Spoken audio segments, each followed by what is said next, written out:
हाँ जी बच्चों, थंबनेल आपने बिल्कुल ठीक देखा है कि अब बोर्ड्स के मार्क्स आपके लिए बहुत ज्यादा इंपॉर्टेंस रखने वाले हैं या ऐड होंगे अगर आप जेई या नीट में सिलेक्शन चाहते हैं तो। अभी मैं दिखाता हूं पूरी बात। ये टाइम्स ऑफ इंडिया का आर्टिकल है जिसमें कहा गया है JEE NEET and CUET in class 11th reforms to cut dependence on coaching on cards. यानी ये एक हाई लेवल कमेटी थी 11 मेंबर्स की, जिनकी मीटिंग 15 नवंबर को हुई है और गवर्नमेंट को ये रिफॉर्म्स उन्होंने प्रपोज किए हैं। क्या रिफॉर्म्स हैं आपके बोर्ड्स के कॉन्टेक्स्ट में, ये समझ लेते हैं तेजी से। तो मैंने एक छोटा सा प्रेजेंटेशन बना दिया है जैसे कि आसानी से आपसे बातचीत की जा सके। तो ये जैसा आपने देखा थंबनेल के ऊपर कि 95% स्कोर अब जुड़ेंगे नीट और जेई का अगर तैयारी कर रहे हैं उसके रैंक के लिए। तो बेसिकली ये जो कमेटी उनका 3 चीजों पर फोकस रहा है। एक तो आप कब जेई और नीट का एग्जाम देंगे, दूसरा कैसे आपका दिन बीतेगा, और तीसरी बात कि आपके लिए इंपॉर्टेंस किस चीज की होनी चाहिए। उनका जो प्रपोजल है, पहला आइडिया उन्होंने क्या किया है कि अर्लियर एग्जाम मोर चांसेस। उनका कहना है कि आपका जेई और नीट का एग्जाम और सीयूईटी का वो आपका क्लास 11th में ही एक करा लिया जाएगा।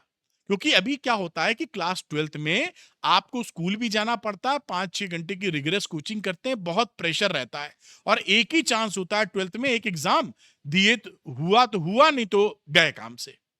तो अब क्या कर रहे हैं कि 11th में एक एग्जाम ले लेंगे और 12th में एक एग्जाम ले लेंगे और दोनों का जोड़ के फाइनल स्कोर बनाने की कोशिश की जाएगी।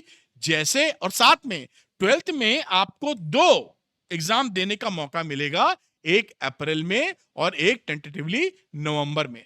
जिससे अगर कोई एक एग्जाम में आप दिक्कत अपना परफॉर्मेंस ना कर पाए हो अच्छा, तो दूसरे में और इंप्रूव कर सकें।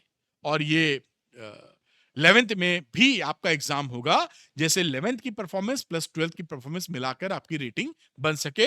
ये क्यों कर रहे हैं? क्योंकि उनको ऐसा लगता है कि आपके ऊपर मेंटल स्ट्रेस काफी ज्यादा है। और देखिए, जो बात मैं कर रहा था कि बोर्ड्स की इंपॉर्टेंस, अभी क्या है कि कई बच्चे, जैसे मैं जेई की बात करूं तो जेई में अगर आईआईटी में आपको सिलेक्शन चाहिए तो 75% का क्राइटेरिया है। अगर आपके 76% आ जाते हैं तो चाहे 76 आए या 96 आए, कोई फर्क नहीं पड़ेगा आपके सिलेक्शन में या रैंक में। लेकिन अब ये कमेटी ये चाहती है कि फर्क पड़े। यानी अब आपका जो बोर्ड में परसेंटेज है वो, उसका वेटेज और जो आपका एंट्रेंस एग्जामिनेशन का वेटेज है, दोनों को जोड़कर आपको रैंक दी जाए। तो your performance in board exam and your performance in जो आप एंट्रेंस टेस्ट का एग्जाम दे रहे हैं, उन दोनों के मार्क्स को प्रॉपरली ऐड करके फाइनल रैंक बने। जिससे जो बच्चे हैं वो बोर्ड्स को लाइटली ना लें, क्योंकि कई बच्चे उसको फॉर्मेलिटी की तरह लेते हैं कि बस मेरे 75% से ऊपर आ जाए या नीट के लिए कुछ केसेस में 55% आ जाए, बस उसके बाद जो होना हो। तो अब अगर ज्यादा नंबर आएंगे तो आपके ज्यादा चांस हो जाएंगे अच्छी रैंक के लिए बेटा।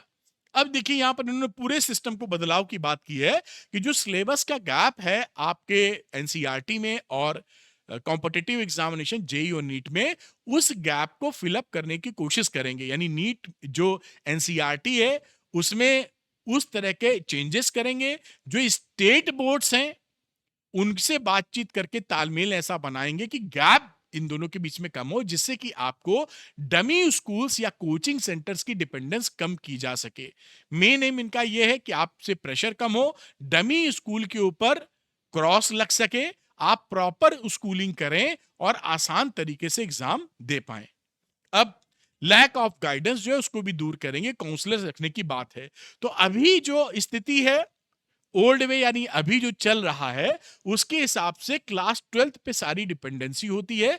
12th में आप स्कूलिंग भी कर रहे होते हैं, बोर्ड्स की तैयारी भी कर रहे होते हैं और अपना कॉम्पिटिटिव एग्जाम भी देते हैं, और उसी पर लोड ज्यादा रहता है। अब क्या ये करने की तैयारी कर रहे हैं कि भैया less pressure on class 12th, यानी 11th में ही एक एग्जाम करा लेंगे, 12th में दो दो मौके आपको दे देंगे, जिससे आपका केवल 12th पे प्रेशर ना रहे।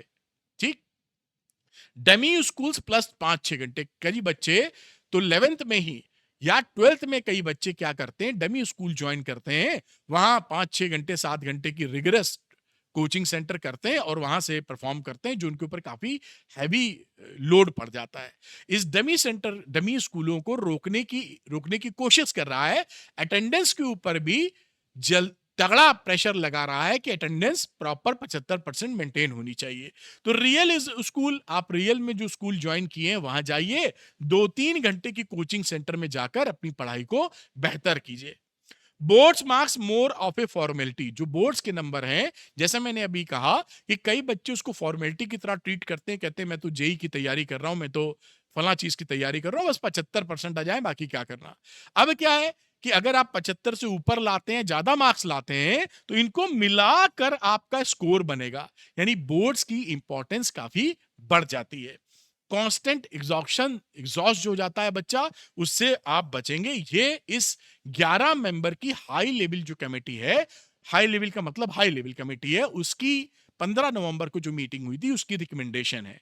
अब ये ध्यान रखिएगा कि ये जो रिकमेंडेशंस होती हैं, गवर्नमेंट इन रिकमेंडेशन को पूरी तरह मान भी सकती है, पार्शली भी मान सकती है कि ये 4 चीजें आप बता रहे हैं तो हम 2 मानेंगे 2 नहीं मानेंगे, या पूरी तरह रिजेक्ट भी कर सकती है।